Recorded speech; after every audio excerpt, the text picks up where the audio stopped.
কুষ্টিয়া ইসলামী বিশ্ববিদ্যালয়ে জুলাই বিপ্লবের আকাঙ্ক্ষা ও গণমাধ্যম শীর্ষক সেমিনারে কথা বলছেন প্রধান উপদেষ্টার প্রেস সচিব শফিকুল আলম। সরাসরি যুক্ত হচ্ছে সেখানে।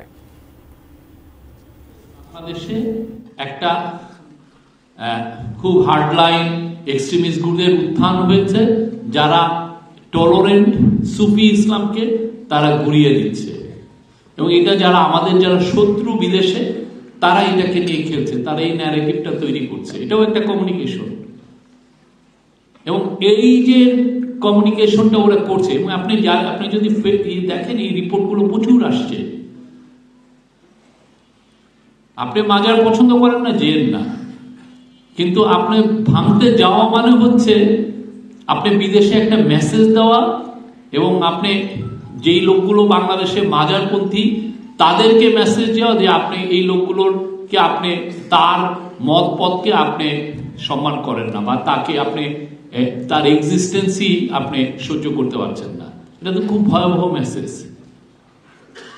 এই মেসেজ দেওয়া মানে হচ্ছে বিদেশ, মানে যে সমস্ত বাইরের দেশগুলো বাংলাদেশের সম্পর্কে একটা খুব বাজে একটা ধারণা নিবে। বসুন্ধরা ডায়াপেন্ট এখন আরো উন্নত। এই hot air through top sheet দ্রুত শোষণ করে সোনামণিকে দেয় কোমল অনুভূতি। এইটা আমাদের কোনো মতেই হতে দেওয়া যাবে না। জুলাইয়ের যে মহৎ বিপ্লব, সেই বিপ্লবের খুব বড় একটা জিনিস হচ্ছে যে আমরা রাষ্ট্র সংস্কার করতে চাই, এবং সেই সংস্কারটা আমরা করছি সব মিলিয়ে।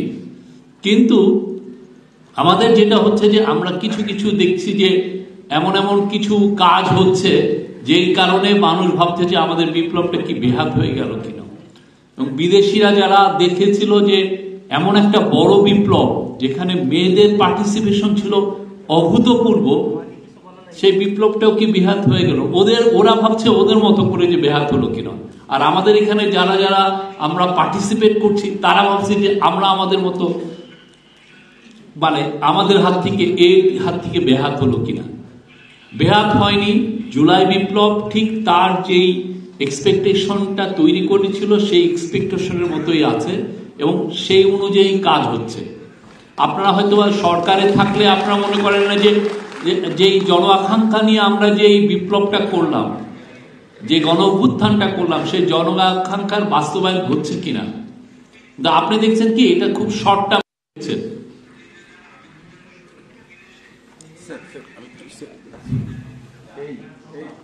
আপনার শর্ট টার্মে জন আকাঙ্ক্ষার বাস্তবায়ন হচ্ছে কিনা এটা দেখছেন।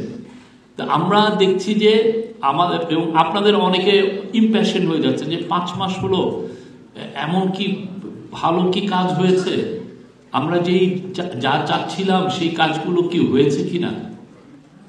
আমি আপনাদেরকে বলবো, আপনারা অন্যান্য এর আগে যারা ইন্টারিম গভর্নমেন্ট এসছে, কেয়ারটেকার গভর্নমেন্ট এসছে, তাদের সাথে তুলনা করেন।